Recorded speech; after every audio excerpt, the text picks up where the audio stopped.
You're listening to Studio 22. Welcome to Studio 22. I'm Brock O'Hearn. I'm with my co-host Will Meldman, and we are sitting here with the one and only Rande Gerber. Thanks for coming. Thanks for having me. Of course. We heard George Clooney got stuck in traffic, so we appreciate you making the time. He's on his way. He said he'll be here in a few hours. He's coming in from London, so I think there's a little bit of traffic, but he should be here soon. Yeah. Awesome. We look forward to it. Pending good weather. That's awesome. How's it going, man? Great. Really good. Yeah. We kind of want to start off in the beginning. So you're born in Long Island, right? And that's right. Was your intro into the industry modeling is where you kind of first got started?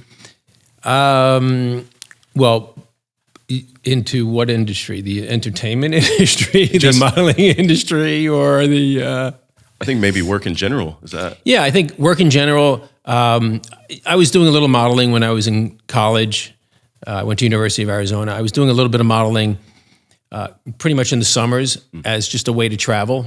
Never a career for me. I just thought it was a good way to make money, and then I would travel a little bit, and then when the money ran out, I would do another job, and yeah, it was good temporary work. Yeah. That's awesome. Yeah. And you also dabbled in real estate.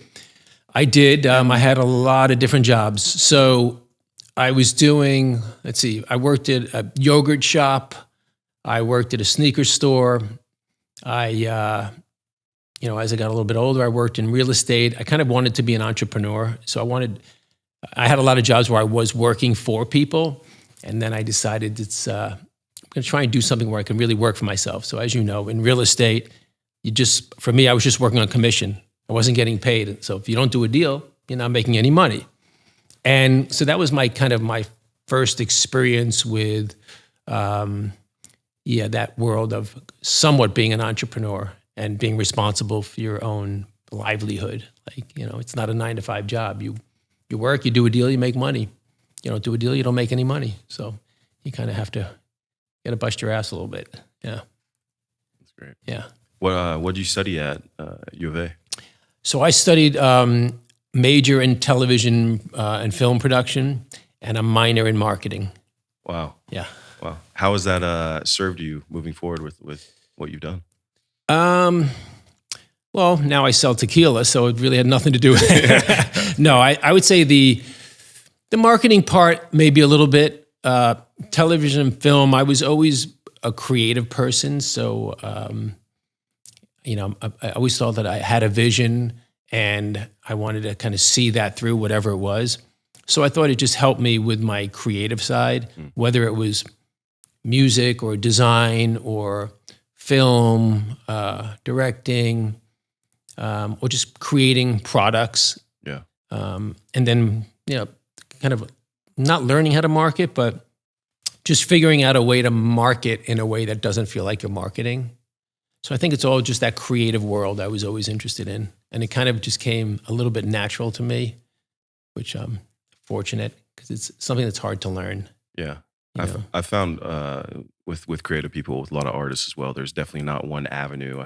I felt, at least growing up in the industry and watching from the outside, it always felt like earlier, 10, 20, 30 years ago that you could only do one thing and you're kind of pigeonholed with that. And then nowadays, it almost feels like the Wild West where if you're creative, you can be creative in any facet, whether that is being an entrepreneur, being a director, being a writer. Will's recently become a writer and working on some incredible stuff. So it's cool to see that. And I feel like there's been things, like I've seen so many cool things you've done with Casamigos and obviously making it very organic feeling and definitely people just gravitate towards it. And did you have anything to do with directing like those really cool, basically commercials with you and George riding through the agave fields and. Yeah, I think typically I come up with the concepts along with George, and we know what we want out of it going into it, but we also hire really good people to work with us. We don't work with marketing companies or production companies, and we do everything in-house. So we really want to have control over what we do and the image of us and the image of our brand. There's nothing made up about Casamigos. Everything's authentic. And we really wanted to make sure that that was the story that got out there. Because, when you have a big celebrity like George Clooney, It could be like, oh, there's a celebrity brand, which it was not. It happened to be that there's a celebrity involved in the brand, but I'm not a celebrity, and Mike, is not a celebrity. So I think it was really important and kind of made it even that much more difficult to get that word out and explain the story of why we did it. That we made it to drink, not to start a company, once we started the company, then we wanted to have fun with it, but we had to keep it authentic and explain, like, this is the real story. This is what happened. Even in the videos, like George and I did a motorcycle trip in Jalisco, Mexico, when we went to visit the distillery. We just happened to have, our friend who, had a camera and a video follow us. The video, when we launched it, George and I, and Cindy and whatever, his girlfriend at the time, in bed together, a scenario like that happened. So it was just like, we have to recreate that and shoot it because everything we did was real. So, yeah. It was literally taking a real story and then turning it into an ad campaign. Exactly. Would you say that authenticity and marketing and branding and creation, did that begin when you first started off, when you opened, the whiskey and the whiskey bar in New York and Miami, respectively? Yeah, for sure. For me, as I said, part of my creative process is anything from music to design. I love building homes and designing homes. And so when I started in the restaurant and bar business, it was an opportunity. I never thought about getting into the restaurant and bar business, but I had an opportunity to design my own place. And that's what turned me on. I was in the real estate business. I was representing the owner of a hotel, and he asked me if I wanted to open a bar in the hotel. So it was just kind of like one of those things that just came to me. And I thought, well, I've never been in that business, but if I get to design my own place and I get to own it, sure, I'll give it a shot. So I designed that to really look like my living room in New York City where I was living. And you never know if something's going to work or not, but I was like, well, if I'm going to go out to a bar, this is kind of the type of place I would want to go. And so I designed it, and it worked out great. And then I opened another, and and that eventually. Was kind of the formation of the Gerber Group, right? With Gerber your brothers? Group, yeah. So I started that company in 1989, and then my brother was doing real estate at the time. He was doing commercial real estate. He was leasing office space, and I needed help. Like I built the first one, then I owned another one, and then I opened Miami and LA, and I had like 6 or 7 places, and I needed help. So I brought my brother on, since he did real estate, to help negotiate leases for me. And then eventually I hired my other brother as well to work with me. And then, we had at that time 40, 50 places. So I kind of, finally got my brothers to quit their jobs and come on board with me. Bringing on people you can trust. Yeah, exactly. Yep. That's great. I'm kind of curious with the Gerber Group and opening bars and working kind of in the nightlife space. Was there any conflict with Casamigos and with what you're doing in that space? That's a good question.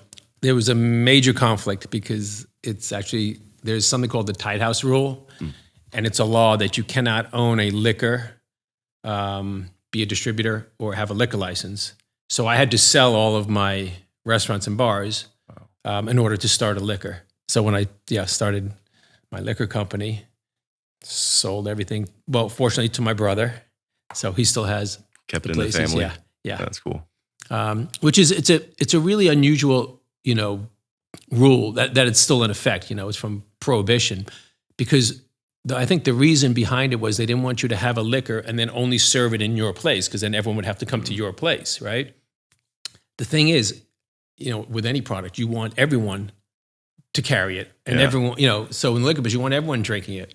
Why would I only carry it at my place? So, but it's still, the law is still around. So interesting. Unfortunately, yeah. They did a similar thing in film production, the vertical integration back in the day, because Thomas Edison had invented the first cameras, but he also owned the theaters and the production companies. So they did it to basically exhibitors, production, and so they separated it. Okay. So very similar. Yeah, similar, yeah.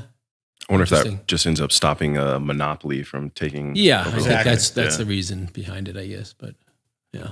Well, if it ever changes, I think you're in good hands. Yes, that's great. For sure. Are you still on? You're still on board with Casamigos? Yeah, now, I'm still sister? chairman of the company. Yeah, It's still my team. Everyone's together. It's still doing what we did from day one. Yeah. If it's not broke, don't fix it, right? Yeah, exactly. Yeah, that's Exactly. great. Do you have any advice for newcomers in the marketing space, or starting a brand, starting a new company? I would say the biggest thing, number one, obviously you need a great product. It can't just be good. It's got to be a great product that you truly believe in. And I think that if you start with that, especially with social media, if you have like a product that's okay, you can fool a few people maybe with some advertising and hire, influencers or whatever. But if the product isn't good, they're not going to come back for more, right? Yeah. So with Casamigos, we knew how great it was. We made it to drink, so we knew how great it was. And we knew it was very different than all other tequilas. And like I said, if it's just a little bit better, people will try it, but they're pretty much going to go back to the brand that they're used to if it's not that much better. Mm-hmm. So I think start off with a great product and try and be authentic with your story. And if there's not like an interesting, authentic story, then bring some humor to it. But you need to get the word out. So obviously you need to make some noise so people know about it. Once you make some noise and people know about it, if it's a great product, people are going to try it. People are going to say, and they're going to buy more and more and more. Yep. But even if you're making noise, if it's not a great product, they're not going to come back for more. So I think the biggest thing is find something great. And then also for me, I'm always looking for like young entrepreneurs. So it's about believing in the person also behind the product. Like if they're truly passionate about it, my investment goes into the person. Yeah, I want to love the product, but it's really about the person behind it. It could be a great product, but I'm not looking for new businesses, so I'd rather put the money behind, okay, this person, like you guys have something great going, right? Mm-hmm. I'd put my money behind you, and then you'll figure out what to do with it. Exactly. You know what I mean? Because it's the people behind it that can make it work. Well, it sounds in some way similar to, working with the rum, and then you saying like, I just was not a slow growing person. I knew that I wanted to stay excited, be excited, and then get that word out there. Yeah. So it's you bet on yourself. Yes. And then the result is Casamigos. Yes, exactly. It's great. Exactly. Yeah. Yeah, that's interesting too. Like to go back to kind of like your career path. We had my buddy Robbie on here who basically played D1 baseball and then shifted into a law degree. Did you find there were some key moments in your life that you basically kind of transitioned from nightlife to alcohol or film to marketing, or were there any? I think people often ask me that, like, oh, it's a natural, progression. You own bars, now you own liquor. The only thing they have in common is, yes, they serve liquor at bars, obviously, but it's a totally different business. Operating a restaurant or a bar is not, you're not distributing anything, you're not marketing it, you're not, you're not creating a product and putting labels on it, and it's such a different business.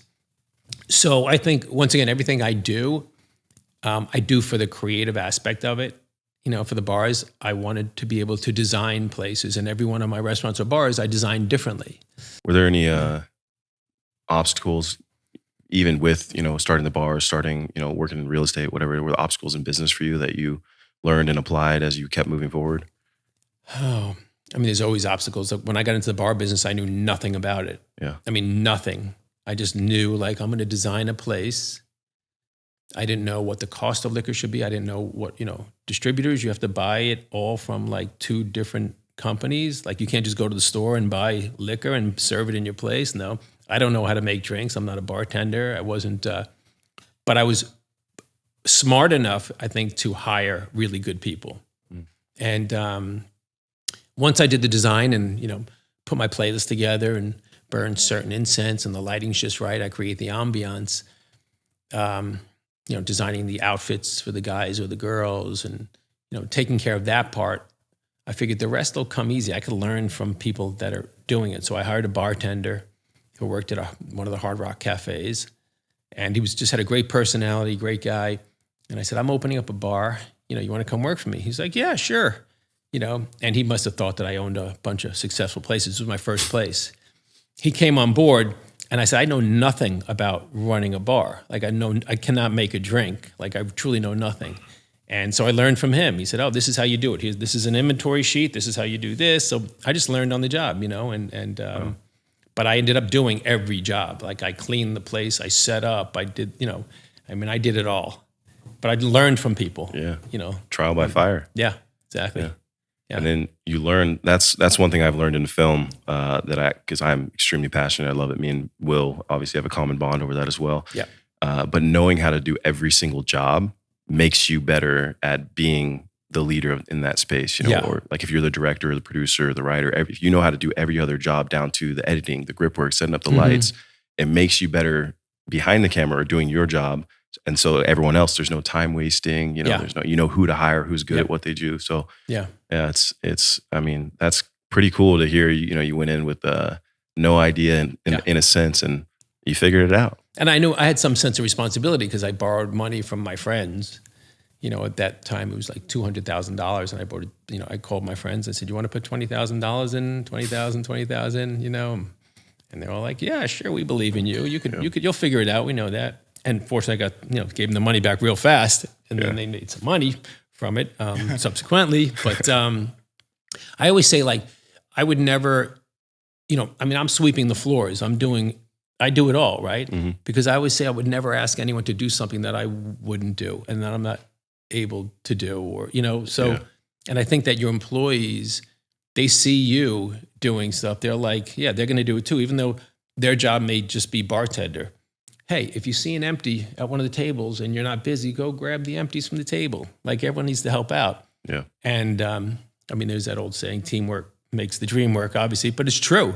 Yeah. It is true, Yeah. Love that one. Yeah. And taking ownership too, being a leader. It's like if there's something in the business that isn't working well, it's the owner, the CEO, it's their job. It starts at the head and works its way down. So if you're that example, people are going to follow your example. And so yeah, it's true. That's great advice. Yeah, honestly. Absolutely. So you expanded with the Gerber Group. Mm-hmm.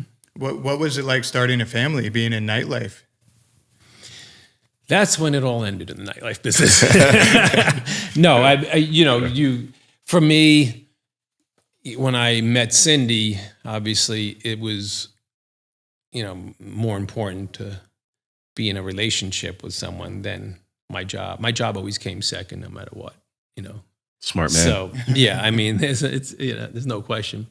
So I realized, like, I can't go to my place. At that time, I probably had, when I met her, maybe, I don't know, 4 or 5 places, 6 places, something like that. And I knew that if I was going out to my places, I was there during the day setting up and stuff. And then at nighttime, I would jump around from place to place.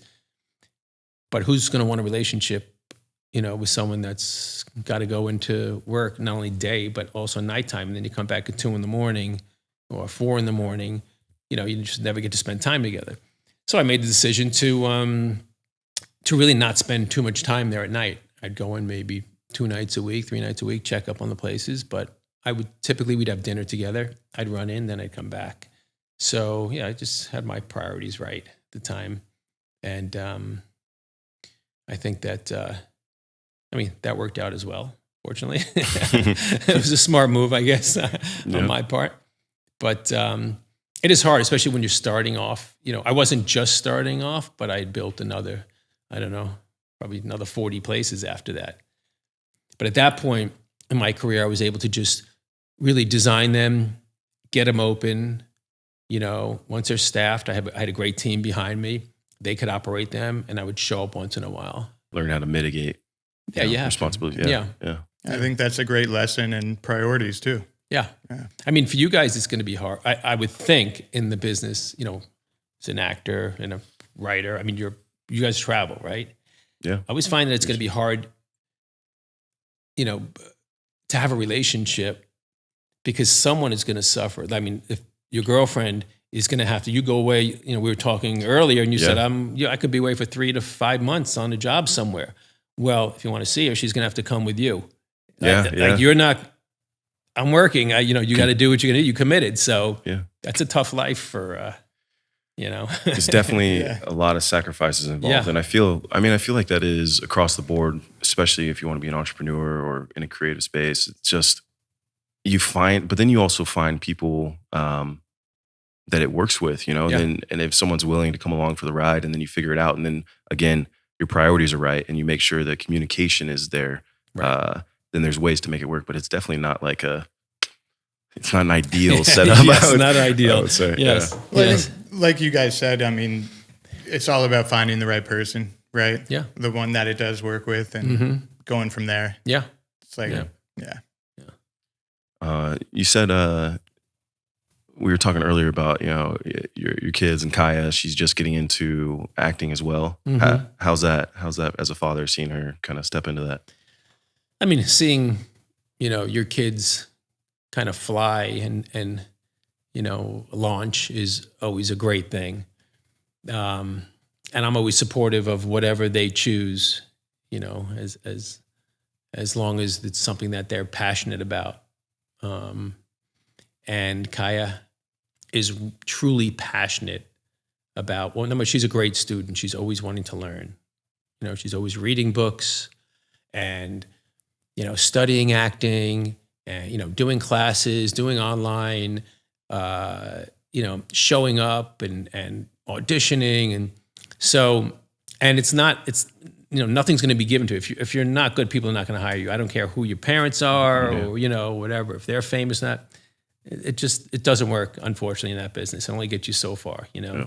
So, she's finding that, she's working for it, but it's working. She puts the work in.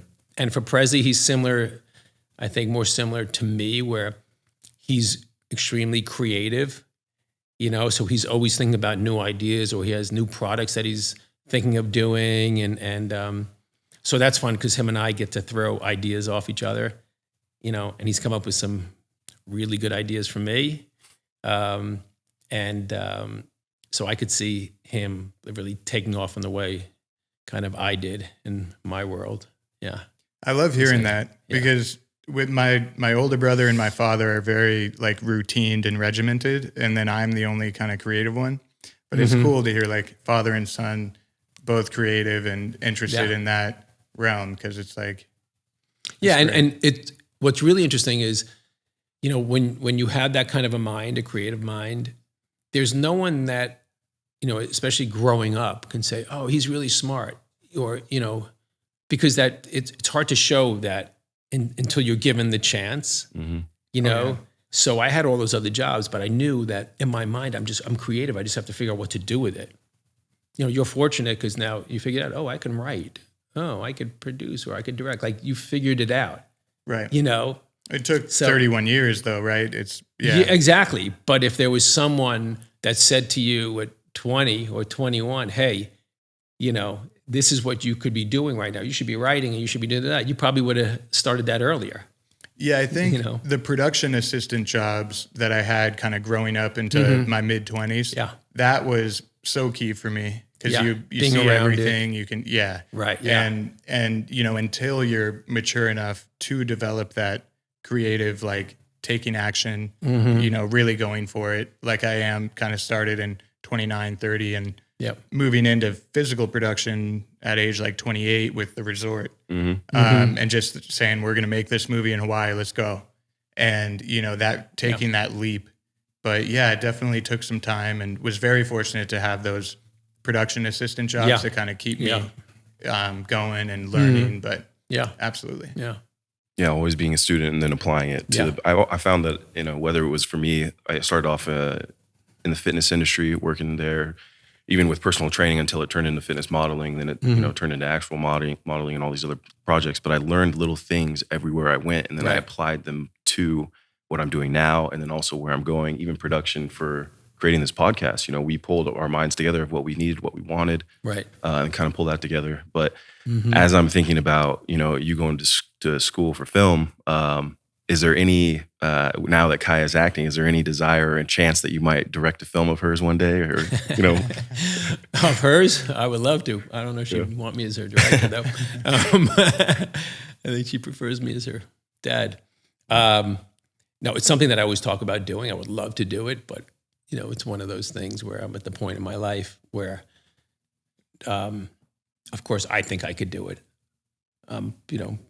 But I also know what it takes, and I don't think that I have necessarily the ability. Well, I don't know. I would just have to hire some really great people around me, have a great script, but it's not. I have friends that are directors, and I know what it takes, and it's definitely a long, hard road and a stressful road, and you put all your time and effort, and it's so personal, and then however long it takes, a year, 2 years before it comes out, and it either works or it doesn't, and you just feel like, God, I just put so much of my life into this one project, and I don't know if I have it in me to have that, to take that kind of a chance, Yeah.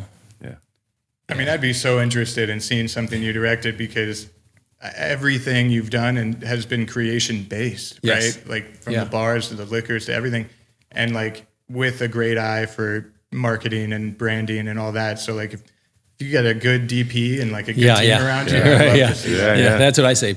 But I did some, like when I was in college, I wrote and directed a few like short films, obviously, and I loved it. But I wanted to have control over everything.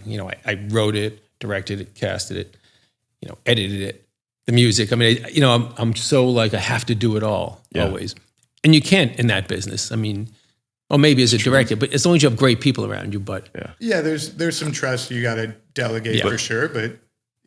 I would say that actually is what it takes to be a great director, is what you want. Right. You're on set and and so you go in there, and I've worked with both the latter, someone knowing exactly what they want to the finest detail of a candle flicker to what are we doing next? And you sit there and it's two totally different experiences. But I think I would definitely want to see that. It would be cool if it ever happens. It would be amazing. Yeah, well, you'll be casting it for sure. Oh, there we go.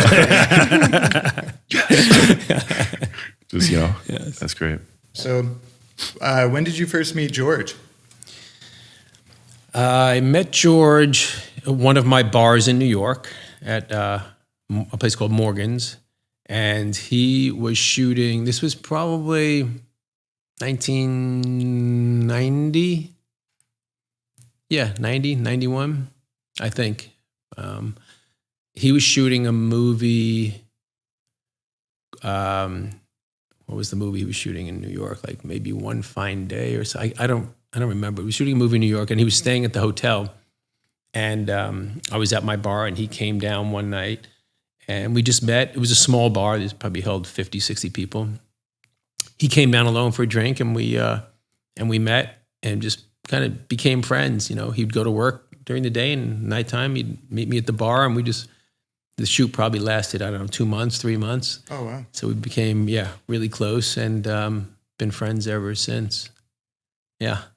It's kind of like me and Brock meeting at at the party. Yeah. It's great. Yeah. It's so funny. Yeah. I did not drink tequila. Like I gave up on it because I had real rough night. A couple we years. all have. Yeah. By the way.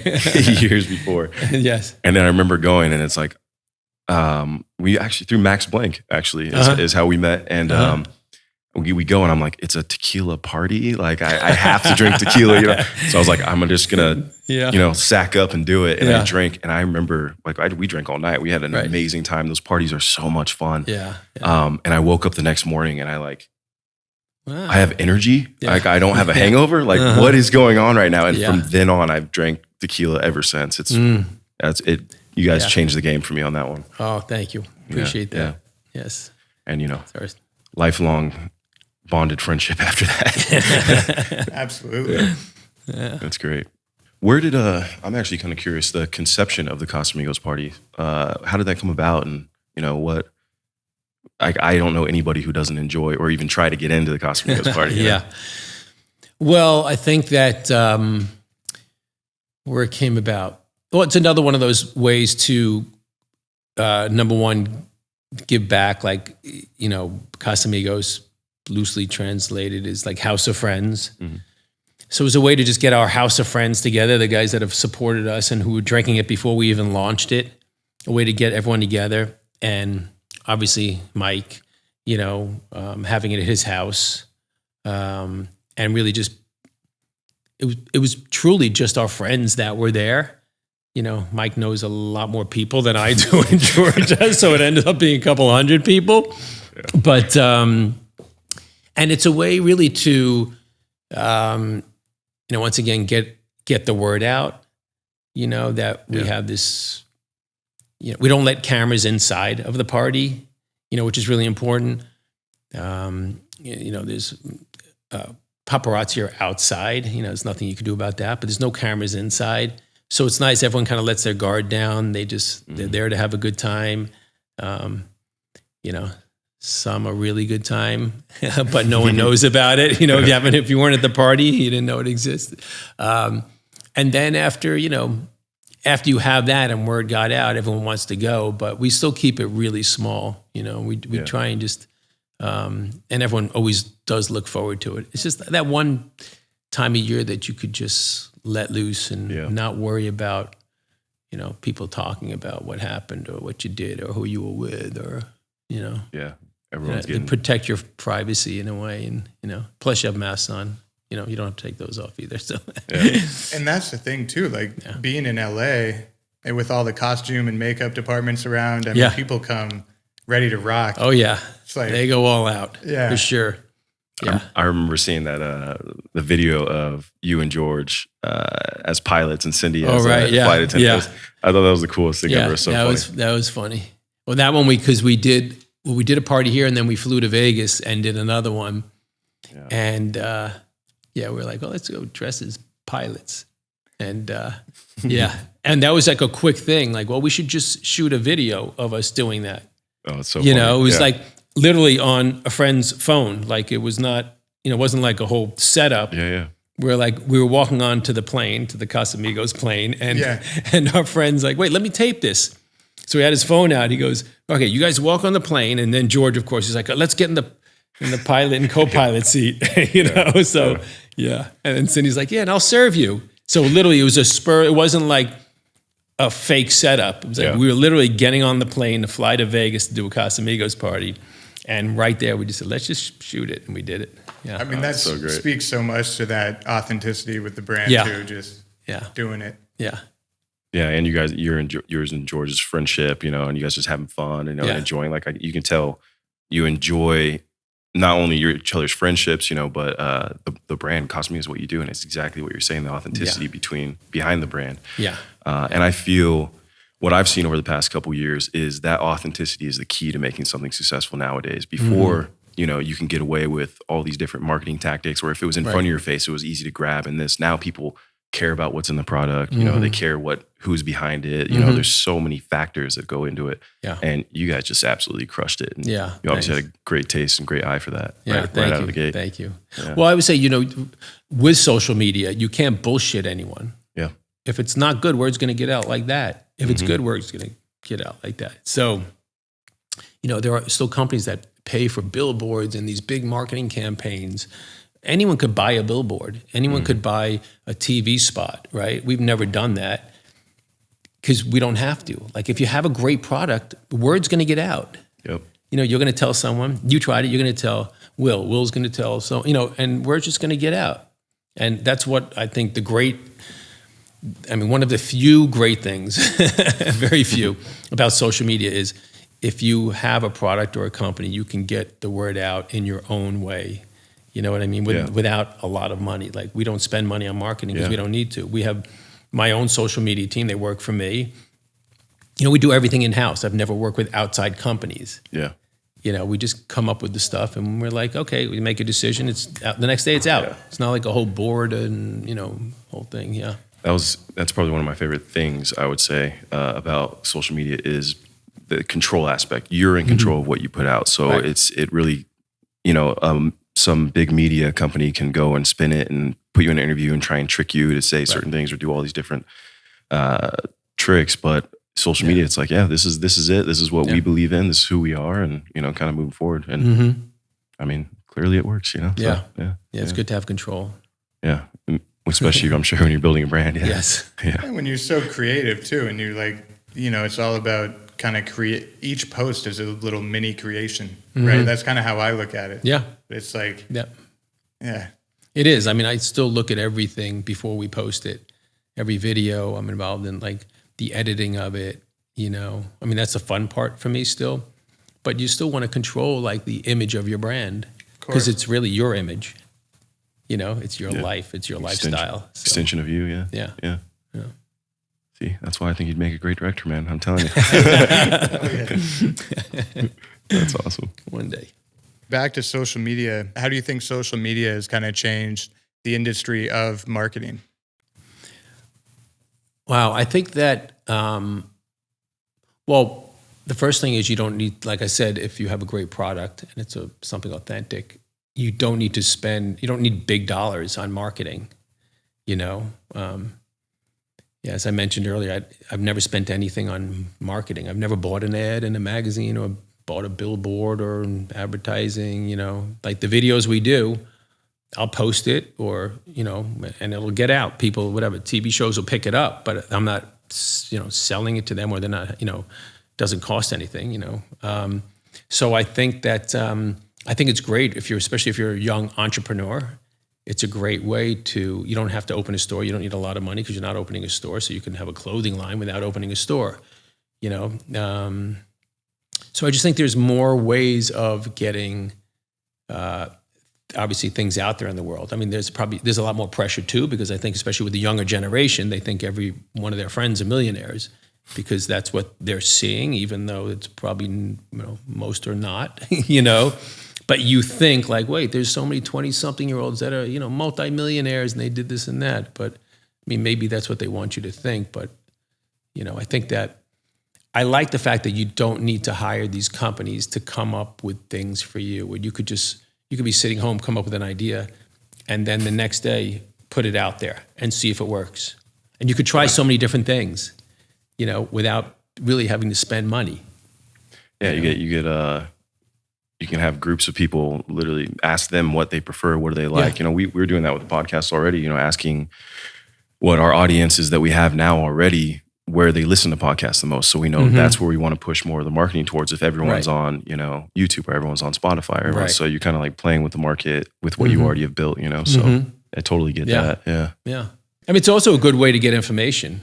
Yeah. As you said, you can ask your audience, you know, what do you think about this? Or what do you think about this? And you'll get a lot of people writing in or come up with ideas, you know. Instead of like expensive focus groups or... Yeah, I've never done like any of that.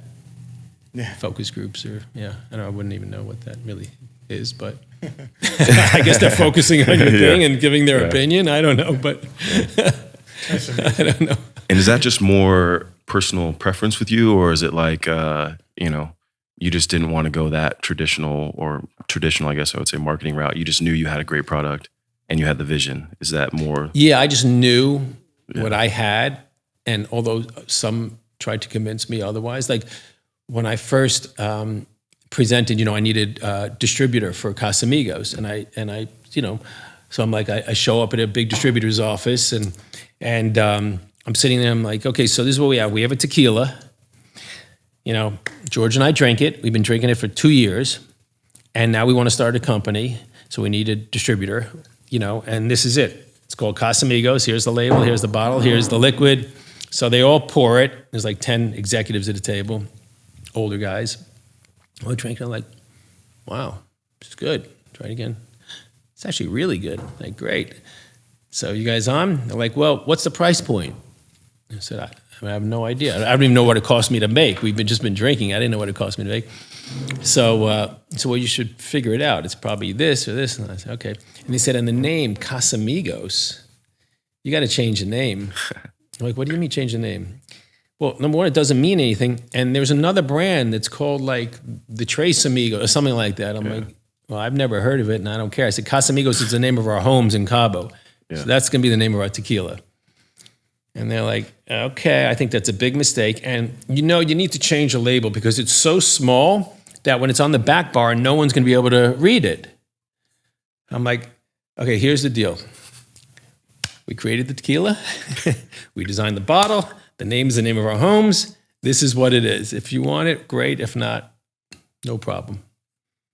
So they call us back. They said, okay, we're going to take it, but we think you're going to have an issue both with back bar presence, there's no presence, and with the name. I said, fine, we'll give it a shot. They're very happy now, obviously, that they're our distributor. But if you listen to what everyone says, they kind of all want you to, which is why, like with marketing companies, if I went to a marketing company and I said, can you come up with a campaign for my tequila? They're going to come up with a campaign probably that they've either pitched with a vodka or a rum or another tequila company that they said no to, and they're just going to change the name. And eventually they're going to be like, well, what do you think?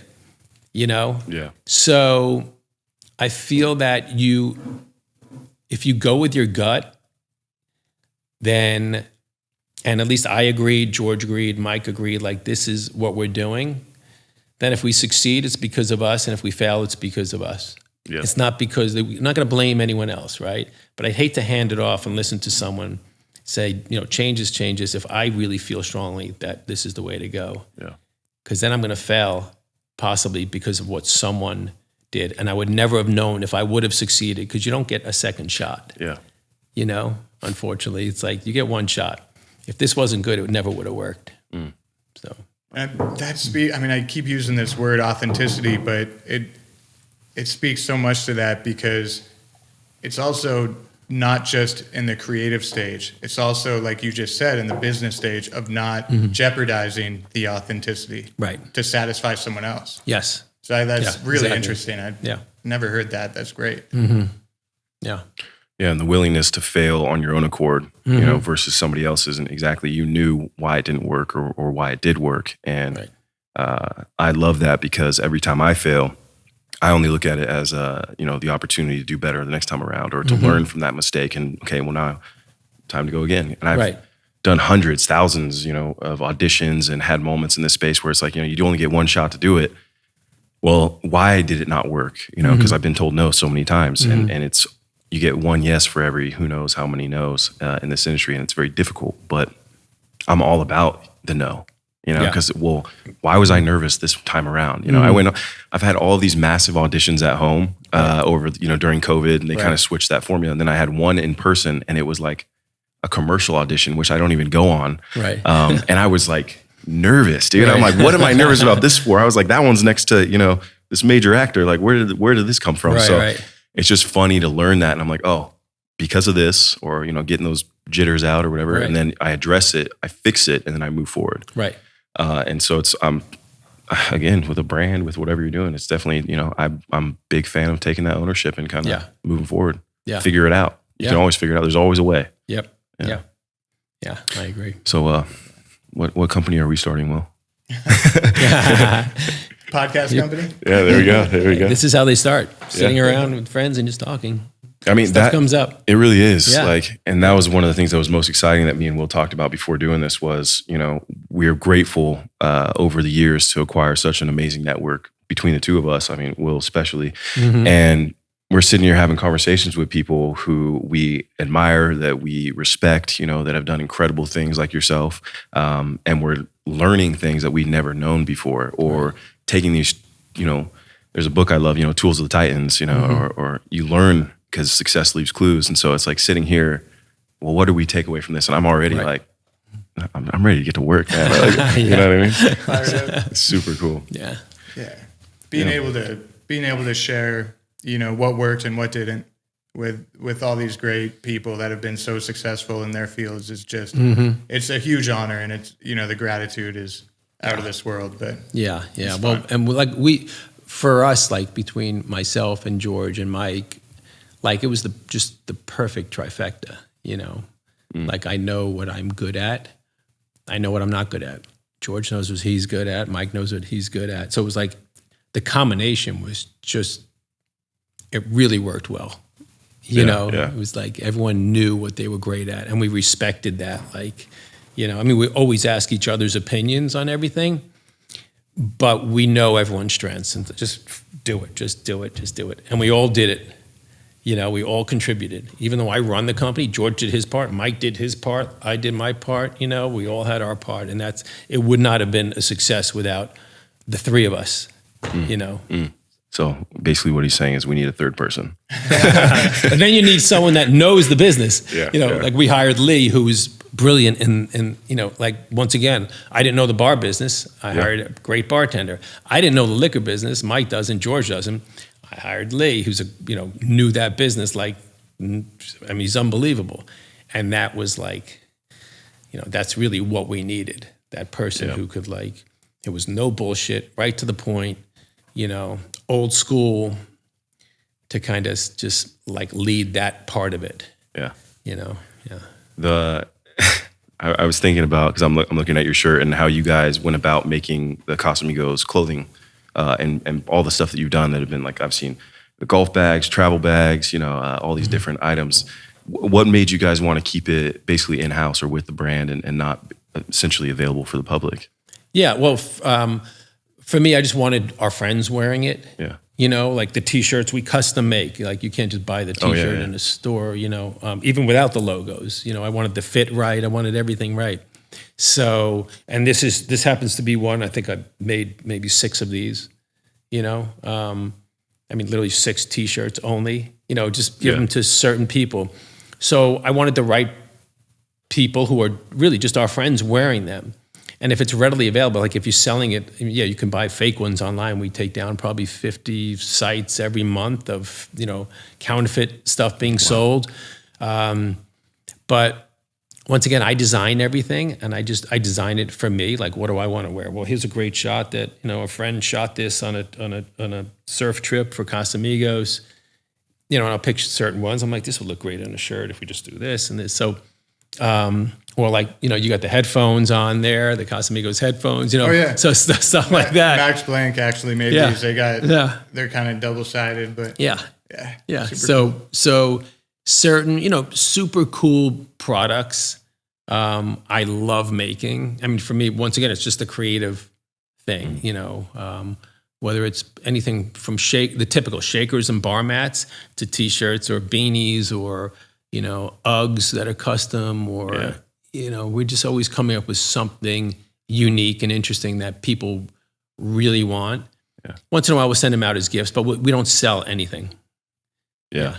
I've gotten some really cool stuff from you guys, like the pinata. Yep. The tequila pinata. Yes. Filled with all the tequila candy in there. I remember I got this, was it like the Maraca one time? And I'm like, shakers. I was like, this is cool, but what is this? And then I realized like 3 days later, I opened up. I'm like, are you kidding me? It's a shaker, dude, for the drink, the margarita shaker, but it's the Maraca. Yes. It's super cool. Yes. But great stuff. We love that. Yeah. Well, it's fun. We could use the shaker right now. We could, right? Yeah. Yes, sir. I've learned with Casamigos, it's never too early to have a drink. So this is true. Yeah. I had a funny moment. We were out at a catch one night, and I remember we were with a group of friends, and I'm sitting there, and we're all drinking Casamigos, and one of our friends went to the bathroom, like, can you hold my drink for me while I go? And I'm sitting there, and the ice is like almost completely melted in their drink, and I'm drinking mine. And I remember Mike walks up to me. Mike came to catch, and he saw me, and he's like, what do you can't let the ice melt. And I'm sitting here like, what? It's not my drink. And I can't say anything. So I chugged both drinks right there. I was like, I'm not letting that ever. It's never happening again. Never holding a drink again. Yeah. That's funny. And one thing that's really cool about El Dorado is the bells. Yeah. The ice shots. Yeah. I have never seen you miss an ice shot, man. It's good editing. No, actually, I get lucky every once in a while, I must say. Yeah. But that is a fun one. That was actually Mike's idea. Really? And it worked great. Yeah. That was a great one. Because now it's, pretty much everywhere. Yeah. It's a little dangerous when bars put them in, especially when you have friends that aren't great at throwing. Oh, that's funny. But yeah, it's fun. Yeah, I've seen a couple of those little ice shot glasses go flying in weird directions. Yeah. But it's always fun before like a big night out or, with a group of friends and seeing who can hit it or not. Yes. I think I went like 26 throws one time. That's funny. Should we have a drink? Do you want to? Yeah, let's do it. I want to get in our rapid fire segment too. It'll be all right. It's kind of like our rapid pop fire. Culture rapid fire one. Okay, rapid fire. Rapid fire. Let's do it. All right. Do it while we're doing the drink. It's perfect. This is a funny one to start us off. Right. Vodka or whiskey? Tequila. Perfect. Iron Man or Batman? Batman. George's Batman. Oh, yeah. That's great. There you go. Instagram or TikTok? Well, I don't have TikTok, so I'd have to say Instagram. NFL or NBA? Both. Surf or snowboard? Surf. Madonna or Prince? Prince. Movie theater or on demand? Theater. Restaurant or home cooking? Home cooking. Good answer. Dogs or cats? Ooh, we have cats and dogs, so I have to say both. And then pool or beach? Beach or a pool at the beach. I like that. Pool at the beach. Yeah, Yes, that's a trick answer. That's great. Cheers to that, guys. Cheers, man. Thank you, Randy. Cheers. Slide over. Thank you. Thank you, Randy. Thank you. Cheers, brother. Thanks.